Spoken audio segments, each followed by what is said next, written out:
பிரார்த்தனைகள் பலன் கொடுக்கின்றதா? கூட்டு பிரார்த்தனைன்னு ஒன்று நீங்கள் உங்கள் நிகழ்ச்சி உங்கள் சேனலில் போட்டுட்ருக்கீங்க, அது பலன் கொடுக்குதா?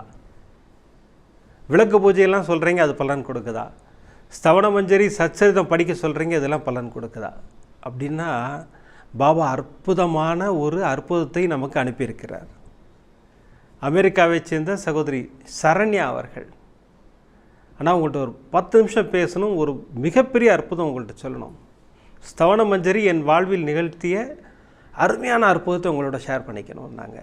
எனக்கு பாபா எனக்கு அப்படி உதவி பண்ணுறார், இந்த அற்புதத்தை சொல்லு அவங்களுக்கு புரியுங்கிறார். சகோதரி நம்முடைய அறிவுரைப்படி 48 நாட்கள் தொடர்ந்து ஸ்தவன மஞ்சரி படிக்கலான்னு ஆரம்பிக்கிறாங்க. அவங்களுடைய விசாக்காக, பர்மனெண்ட் விசாக்காக யூஎஸில் படிச்சுக்கிட்டு இருக்காங்க. 47 நாட்கள் போயிடுச்சு. ஆனால் சகோதரிக்கு நம்பிக்கை மட்டும் இழக்கவே இல்லை. நம்பி ஸ்தவன மஞ்சரி ரெகுலராக படிச்சுக்கிட்டு இருக்காங்க. 48வது நாள் ஒரு மெசேஜ் வருது, யுவர் விசா அப்ரூவ்டு இல்லைங்களா? அதாவது 48 நாட்கள் காத்திருந்தான் கொடுப்பாரா பாபான்னு கேட்டால் இல்லை. அது நம்முடைய கர்மா பேஸ் பண்ணி பாபா அருமையாக வழங்கிட்டு இருக்கிறார் அற்புதங்களை. முதல் நாளே கிடைக்கிது, 2வது நாள் கிடைக்கிது, 5வது நாள் கிடைக்கிது, 6வது நாள் கிடைக்கிது. இந்த மாதிரி விதவிதமாக நமக்கு அற்புதங்களை பொழிந்து கொண்டிருக்கிறார்.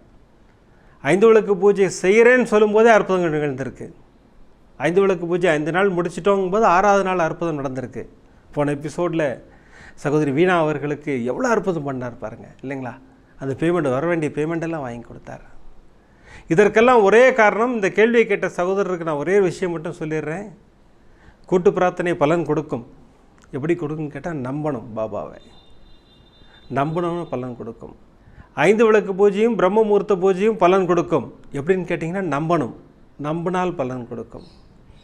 ஸ்தவன மஞ்சரியும் சச்சரிதமும் அற்புதங்களை செய்யும், நம்பணும். உதி கலந்த தண்ணி குடிப்பேன், எனக்கு இந்த வியாதி குணமாகணும்னா சரியாகும், நிச்சயமாக சரியாகும். இது எல்லாமே வழிபாட்டில், பாபாவின் வழிபாட்டில் ஒரே ஒரு ரகசியம், அவரை நம்ப வேண்டும், பொறுமையாக காத்திருக்க வேண்டும். நமக்கு அவர் செய்வார்னு நம்பிட்டோம்னா அவர் மாதிரி செய்வதற்கு தெய்வமே கிடையாது.